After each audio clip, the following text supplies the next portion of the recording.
Okay, some of you just woke up. All right, so there was a study done on how wine affects and what the connection of wine to your health is. And so what they said, and some of you will enjoy this, they said there's a certain amount of glasses of wine per week that are actually kind of good for your health. And so they started tracking it. Well, what was it? This was a study done. You can read this in Malcolm Gladwell's book, David and Goliath. And so they said, okay, is it 1 glass of wine? That's okay for you. 2 glasses of wine, it's good. 3 glasses, okay, it's good. We're talking about per week, not per day. All right, chill out. All right. 6 glasses, that's okay. You're getting to 1 a day, okay, it's good. And then they said about the ideal scenario is about 7 glasses of wine per week, and that's either neutral or it might be a little bit beneficial, all right?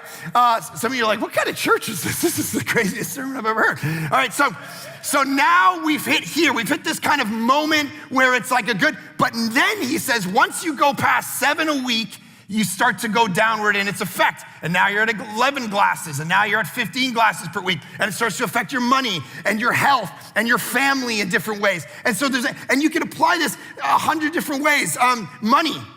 All right, your salary. There was a study that was done in America, and it showed that there's an ideal salary, and as it relates to the raising of your children, that obviously making, and this was these were American dollars, so don't try to translate them into Canadian in 2019 because it wouldn't make any sense. But this was done about 10 years ago in Middle America, and what they found was that there was a correlation between a family's salary of income and how well they raise their kids. Because not having enough money sucks when you're trying to raise kids. It just does. You have to work more jobs, you're not around. And so if you made like $20,000 a year, it wasn't really good for your family. $30,000 a year, not really good for your family. But they said the ideal scenario in Middle America a couple years ago was about $75,000 income into your home. If you had that, you could probably be there for your kids would be okay, But anything beyond that began to decline because your kids started to become spoiled.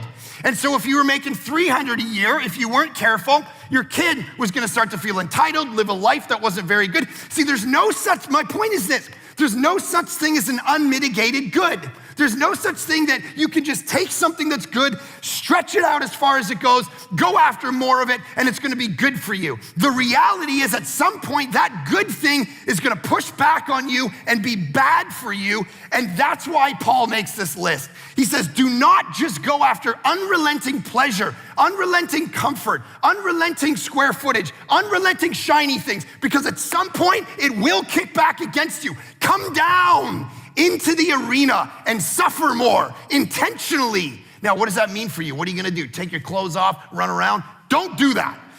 What are you going to do? You are going to say to yourself this year, what does downward mobility look like for me? It may mean that I have isolated myself. I will not join a community group because me and my family are busy. We have our thing and we don't want to submit ourselves to anybody else. Maybe downward mobility for you this year looks like you actually going, I got to commit myself to another group of people. Maybe it looks like you got to take more of your money and use it for generosity, for kingdom things. It might mean that relationship with people that's really difficult and tough, that you lean into people that are hard to love versus surrounding yourself with everybody who you just get along with. You vote the same, you talk the same, you do the same jobs.